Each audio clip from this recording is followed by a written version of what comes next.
Assalamualaikum warahmatullahi wabarakatuh. Alhamdulillah wassalatu wassalamu ala rasulillah wa ala alihi wa sahabatihi man wala. Rabbi shrah li sadri wa yassir li amri wa hlul 'uqdatam min lisani yafqahu qawli. Pemirsa rahimakumullah, Allah Subhanahu wa ta'ala jalla sya'nuhu yaqul a'udzu billahi minasyaitonir rajim. Bismillahirrahmanirrahim. Wa kulu washrabu wa la tusrifu innahu la yuhibbul musrifin. Dan makanlah kalian semua, juga minumlah. Wa la tusrifu, dan jangan kalian semua berlebihan. Innahu la yuhibbul musrifin. Sungguhnya Allah Subhanahu wa ta'ala tidak suka terhadap orang-orang yang berlebihan. Al-Imam Al-Ghazali dalam buku Minhajul Abidin, yang merupakan karya terakhir Imam Al-Ghazali, menyebutkan 10 hal tentang makan berlebihan dan efek buruknya. Beliau mengatakan minimal ada 10 hal yang kemudian menjadi dampak buruk dari makan berlebihan itu. Pertama adalah banyak makan menurut beliau menjadikan hati keras dan kehilangan cahayanya. Itu yang pertama.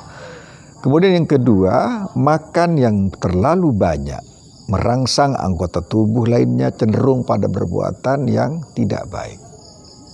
Ini menurut beliau. Kemudian beliau juga mengatakan bahwa dalam garis besarnya, kata Al-Imam Al-Ghazali, perbuatan-perbuatan seseorang dan perkataan-perkataannya itu tergantung pada makanan yang dikonsumsinya. Apakah itu halal atau thayyib, atau itu haram atau khabith, yani. Apabila makanan yang dimakan itu halal dan thayyib menurut beliau, maka efek dari makan baik itu anggota tubuhnya juga cenderung untuk melakukan yang baik-baik. Dari perkataannya, kemudian ucapannya, kemudian tindakannya akan baik pula karena konsumsi makanannya baik.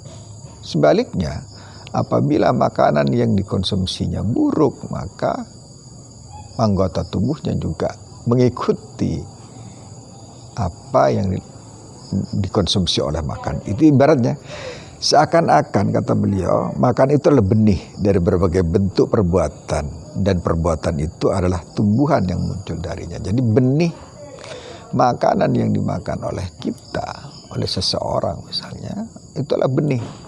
Kalau benihnya buruk, maka yang tumbuh adalah buruk pula. Tapi kalau misalnya benihnya baik, maka tumbuhan yang tumbuh juga adalah baik. Yang ketiga, makan terlalu banyak menyebabkan berkurangnya pemahaman dan ilmu, kata beliau. Jadi orang terlalu banyak berkurang pemahamannya. Saya ulangi, terlalu banyak, bukan makan tetapi terlalu banyak. Kemudian yang keempat, menurut beliau, keinginan untuk beribadah akan berkurang bila terlalu banyak makan. Tubuhnya akan terasa berat dan matanya akan mengantuk. Ini menurut Al-Imam Al-Ghazali. Juga anggota tubuh lainnya menjadi lemah sehingga ia enggan melaksanakan ibadah sekalipun ia berusaha untuk itu. Ya, kata beliau, kalau terlalu banyak makan ini, ia hanya bisa tidur seperti mayat yang tergeletak. Subhanallah. Kemudian yang kelima, dengan banyak makanan yang masuk ke dalam perut, maka akan sulit merasakan manisnya ibadah. Jadi bila makan terlalu banyak atau makan terlalu banyak masuk ke dalam perut, maka seseorang akan kehilangan lezatnya ibadah. Al-Imam Al-Ghazali mengutip apa yang dikatakan oleh Abu Bakar Siddiq radhiyallahu anhu dengan mengatakan, aku tidak pernah kenyang semenjak aku masuk Islam, agar aku mendapatkan manisnya beribadah kepada Tuhanku. Dan aku tidak pernah menghilangkan dahaga semenjak aku masuk Islam. Artinya beliau senantiasa dahaga agar aku rindu bertemu dengan Tuhanku. Ini yang kelima. Kemudian yang keenam, banyak makan akan menjerumuskan pada perkara syubhat dan haram. Ya, perkara syubhat dan haram. Karena banyak makan seseorang, biasanya sebab yang dihalalkan itu tidak datang kepadamu kecuali untuk memenuhi kebutuhan pokokmu saja. Halal itu ya terbatas. Yang halal itu sangat terbatas, ya tidak terlalu banyak. Sehingga orang-orang yang biasa suka makan kadang-kala mencari dari hal-hal yang haram, kemudian yang syubhat-syubhat pula. Kemudian yang ketujuh, orang yang banyak, yang kenyang, hati dan akalnya dipenuhi oleh keinginan untuk mencari dan mencari uang terus di luar kebutuhan yang diperlukan untuk hidup. Ya, seluruh seluruh organ tubuhnya, seluruh anggota tubuhnya itu diporsir untuk mendatangkan harta atau mendatangkan makanan yang diperlukan, sehingga tidak lagi dia melihat dari mana harta itu didapatkan, bagaimana mendapatkannya, dan bahkan nanti juga bagaimana menggunakannya. Dia tidak lagi berpikir tentang itu. Kemudian yang selanjutnya yang ke-8, makan yang berlebihan akan menyebabkan kesulitan di akhirat nanti dan sangat menghadapi sakaratul maut. Ini yang ke-8. Jadi kata beliau, siapa yang banyak mereguk kenikmatan dunia akan mendapatkan kesulitan lebih besar saat menghadapi momen menakutkan tersebut, yakni pada saat sakaratul maut.